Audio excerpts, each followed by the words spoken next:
couple of different tools. So in the bottom there, EndNote, that's a primary referencing tool that I use and I'm familiar with, and that I give you more detailed tips and tricks and demos of in the course. And then the top left there, Google Scholar. That is obviously what we're all very familiar with, is a subset of the total Google search engine. So you just type in scholar.google.com.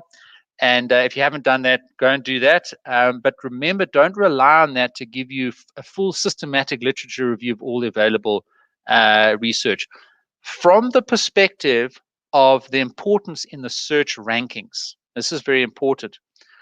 So don't rely on a Google search to quickly show you the works that are important.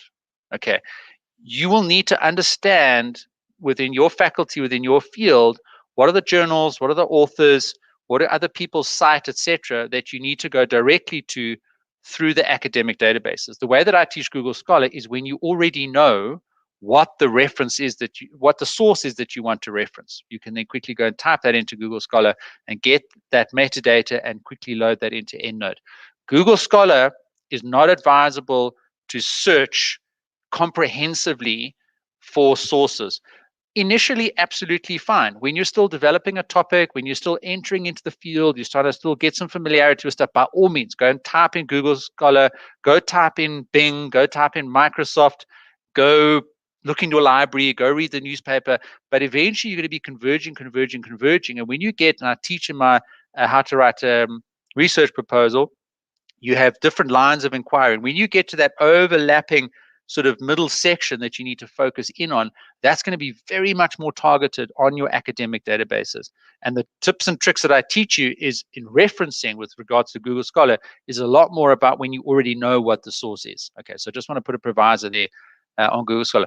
Please, guys, anybody today that's using LaTeX, please just drop it in the chat. Now, LaTeX is actually a programming language that produces the visual written output, okay, for you.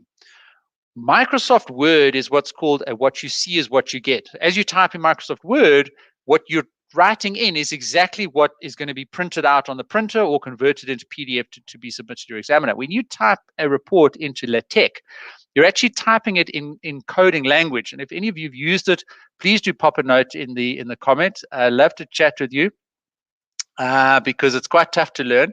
But it's quite interesting because you just focus on the text or the image or the data in the table, and then LaTeX does all the formatting for you. So when I submit it to a conference, they give you a file and you load that file in LaTeX, and then you just focus on the text and the equations, the numbers, the image, etc. Press a button and it produces the whole PDF. And all of us, I'm sure, know and have battled with, Microsoft Word, the table doesn't align and the image off to the left. And now when I carriage return, it pushes everything down over here. So we've all had those frustrations with Word. And just by the way, LaTeX also has a very comprehensive referencing system whereby you load into your LaTeX program the referencing style that you need to use. Cara says, I remember typing in the entire reference in my undergrad. Thank goodness I found EndNote in my honors. Cara, I've been there. I know, and Word does have a very basic referencing system, but when you get to having sort of 100, 200 primary academic sources, you absolutely need to use a tool. So I know that a lot of us, we may need to pay for a license, see if you can get it through your university, or just, depending how much do you value your time. If you're able to save a few hours, for a few $100 or whatever the cost of the license is. So David Biggs says he uses LaTeX. So David, thanks for popping that in the chat. In the course that I'll make available now, I just give a very introductory lesson to referencing in LaTeX. But if you haven't used LaTeX or you're not familiar with it, then give it steer clear. Stick with what you know. Don't switch across sort of midway. And LaTeX is used a little bit more in the engineering space, humanities, and that is much more the what you see is what you get word processors.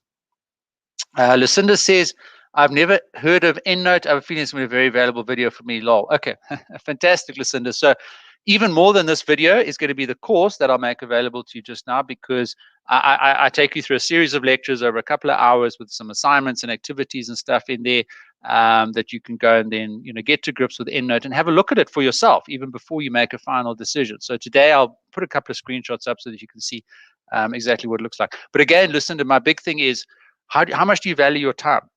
So the hours and hours, that Cara spent typing in her references in her undergrad, she never would have been able to do that for, postgrad work. And those hours and hours and hours, is it worth just, spending a few $100, getting it done properly, and saving you that time much later on? Tandiwe says, I only found out about EndNote when I was doing my honors as well. Unfortunately for me, I found out about January, so I used it throughout the year. It's a great tool indeed. Okay, fantastic. So we've got lots of support here for EndNote, which is fantastic. Thanks for the support there, guys. But Mendeley, Zotero, all these others also decent tools as well.